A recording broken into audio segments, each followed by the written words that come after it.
जय हिंद दोस्तों, मैं हूं सुमित आज़ाद और अमेरिकन भारत की इस नई वीडियो में आपका स्वागत है। और ये है एक खुशखबरी जो आप तक हमने पहुंचा दी है और आप देश के तमाम उन छात्र छात्राओं तक पहुंचा दीजिए या सरकारी नौकरी की तैयारी कर रहे उन सभी अभ्यर्थी तक पहुंचा दीजिए जो अभी तक इस चिंता में हैं कि हमको एग्ज़ाम देने जब जाएंगे और हमने अगर टीका नहीं लिया है तो हमको इसके लिए एग्ज़ाम में नहीं बैठने दिया जाएगा, तो हम ऐसे में क्या करें। तो उनके लिए खुशखबरी है कि भाई साहब, अब कम से कम ये फ़िलहाल महाराष्ट्र की है, लेकिन अभी मैं बाकी के राज्यों की भी बात करूँगा। उससे पहले ज़रा खबर पढ़ लीजिए, फिर आपको आगे भी बात करेंगे। निसंदेह ये काफ़ी बड़ी खुशखबरी है, तो इसको शेयर करना तो बिल्कुल मत भूलना। सबसे पहले तो इस न्यूज़ का लिंक भी मैं वीडियो के डिस्क्रिप्शन में डाल दूंगा, ताकि आप इसको लिंक को भी लोगों तक भेज सकते हैं या फिर आप भी इसको वेरीफाई कर सकते हैं कि ये खबर कितनी सच्ची है। अब महाराष्ट्र बोर्ड एग्ज़ाम्स की तरफ से ये आदेश आया है या ये एक खबर आई है कि महाराष्ट्र में बिना टीकाकरण वाले छात्र भी दे सकेंगे परीक्षा। यानी कि जिन लोगों ने टीका नहीं लिया है, महाराष्ट्र में किसी भी एग्ज़ाम में कोई भी छात्र बैठ सकता है।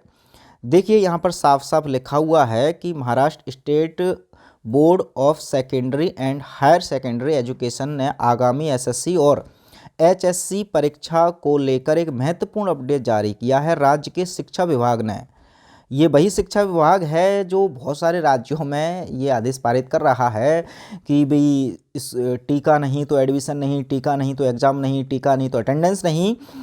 उसी को देखिए, ये एक आदेश जारी करना पड़ा है कि कोई भी छात्र को, कोई भी स्कूल वाला, आप देख सकते हैं कि कोई भी स्कूल या हाई स्कूल अपने छात्रों को टीकाकरण के लिए बाध्य नहीं करेगा।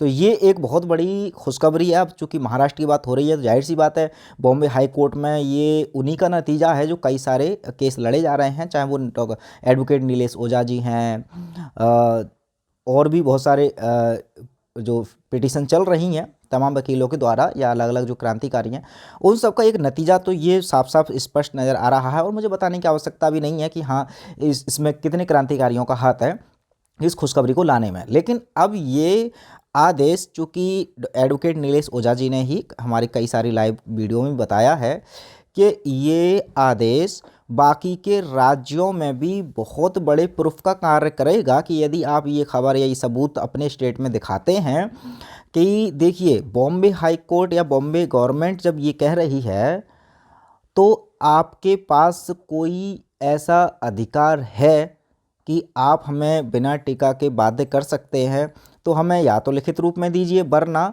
आपको फिर से हमको भी कोर्ट में लेके जाना पड़ेगा आपको। और जो महाराष्ट्र की सरकार ने है अब ये बाद में आदेश दिया है, तो ये आपको भी देना पड़ सकता है। तो ऐसे में ये महाराष्ट्र से शुरुआत बेशक हुई है, लेकिन ये आदेश बाकी के जो स्टेट्स हैं उनमें बहुत काम आने वाला है। तो एक और एविडेंस उस श्रृंखला में ये जुड़ गया है जिस श्रृंखला के अनुसार टीकाकरण पूरी तरह से स्वैच्छिक है, इसको कोई ज़बरदस्ती नहीं कर सकता। इससे पहले सेंट्रल गवर्नमेंट ने भी, सुप्रीम कोर्ट ने कह दिया था सुप्रीम कोर्ट के अंदर कि भी कोई भी राज्य या कहीं पूरे देश में कोई भी टीकाकरण को लेकर के ज़बरदस्ती नहीं कर सकता, ये पूरी तरह से स्वैच्छिक है। तो एक वो आदेश, उसके बाद फिर ये आदेश आ जाना, तो ये बहुत बड़ी खुशखबरी है। तो ये न्यूज़ बेहद काम सभी लोगों की आ सकती है। लोगों को जागरूक कीजिए, जो लोग खासकर समझ रहे हैं कि नहीं, फ्यूचर में अगर हमको एग्ज़ाम से रोक लिया गया तो हम क्या करेंगे, हमको क्या कहीं के नहीं रहेंगे, इसलिए लगवा ही लेते हैं। तो हाँ, ठीक है, आपका अगर मन है, आपको विश्वास अगर टीका पर, तो लगाने में कोई प्रॉब्लम नहीं है। लेकिन हाँ, मजबूरी में केवल डर की वजह से लगा रहे हैं सरकार के, तो वो डर बिल्कुल इस खबर से मेरे ख्याल से गायब हो जाना चाहिए, क्योंकि अब आपको ज़बरदस्ती टीकाकरण नहीं करवाना पड़ेगा। चलिए, और खबरों के लिए बने रहिएगा अमेरिकन भारत पर। चैनल को सब्सक्राइब नहीं किया है तो कर लीजिए। मिलते हैं अगली वीडियो में, तब तक अपना ख्याल रखें। जय हिंद।